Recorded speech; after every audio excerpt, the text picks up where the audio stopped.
was nothing that emerged wherever anyone sought a pardon. I will say, we see a Department of Justice that seems to be pretty weaponized against political people. We can do both, but just to be clear, you're denying that you sought a pardon for yourself?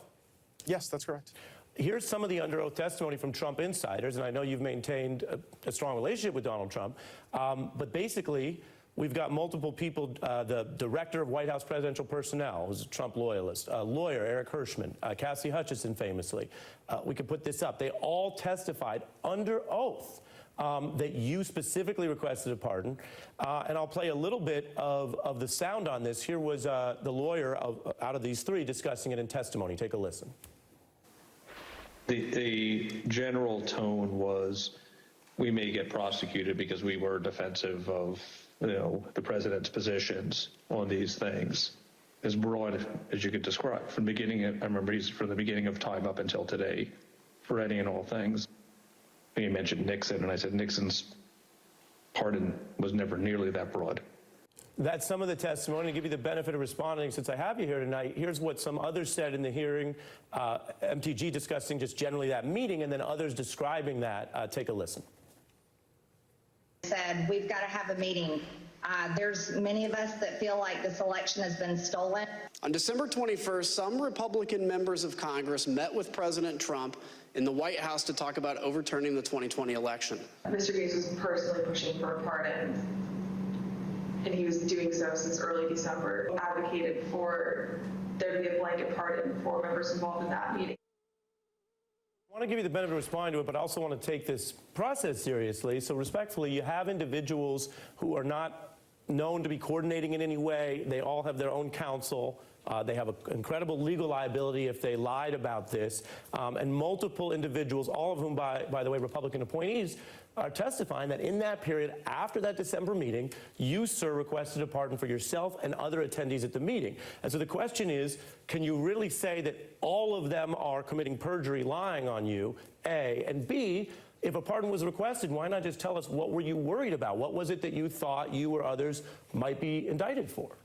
Well, I mean, Cassidy Hutchinson is a known liar. There's testimony she's given that directly results in perjury. So I would certainly take exception with her testimony. I do not remember it the same way Eric Hirschman does. I did have conversations with Eric Hirschman about different groups of people that could potentially receive pardons, even including some of the people who may have committed a technical violation of federal law, but that weren't engaged in violence on January 6th. So I guessed under hold on now. Mr. McEntee, no, I'm going to let you finish, but is Mr. McEntee a liar as well? And yes, no, you may finish. Well, I had a lot of conversations with Mr. McEntee about pardons for other folks and different groups of people. Whether or not some lawmakers would have fallen within those groups, I think, could be debated and discussed. But when it comes to, was I asking something specifically for me and only me under those circumstances, the answer would be no.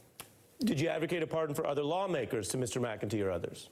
No, there were discussions about pardons for President Trump, his family members, his allies, and presumably members of Congress could have fallen in that group. But there was nothing in the January 21st meeting that would have resulted in any need for a pardon because we had Mike Pence there. He was present for the meeting. He was friendly and I think very accommodating to our request to just know information about how the floor would play out that day. Most of the floor action in Congress is very scripted. This was going to be unprecedented, and we wanted to make sure we understood how he intended to proceed from a procedural posture. Well, Vice President Pence's attendance doesn't cancel out if somebody tried to plan or conspire or attempt a crime any more than Donald Trump is under investigation in Georgia for calling an elections official, and the allegation is potentially that he was conspiring and that person was resisting. I mean, if Pence was resisting... But Mike Pence wrote a book about all the things that he objected to that were a pressure campaign against him, and this January 21st meeting does not make an appearance in that book. And so I think it shows you that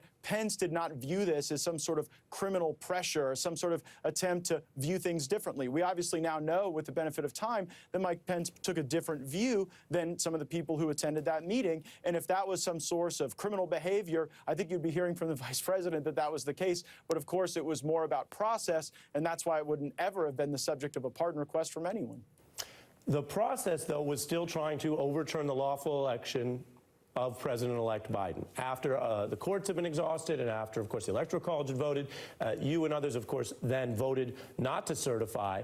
I'm curious for us to understand this, as you are sort of charting this period, as you say, you have influence in the caucus, and you say you're going to try to work with Kevin McCarthy and everything else. I'm curious, what's your basic bottom line position on what happened on January 6th? Those folks who stormed the Capitol at least shared the goal that you identified, which was to overturn the election results. When they stormed the Capitol, did you view that as well? You welcome them because you guys share the same goal, or how did you view it?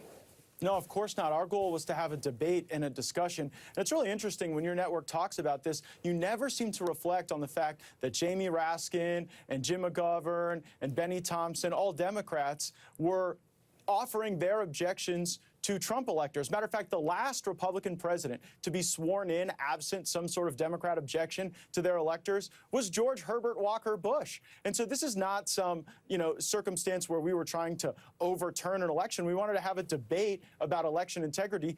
Vice President Pence agreed that debate would be helpful, and we were there on the 21st to discuss how the debate would go. When they stormed the Capitol, your view was what of them?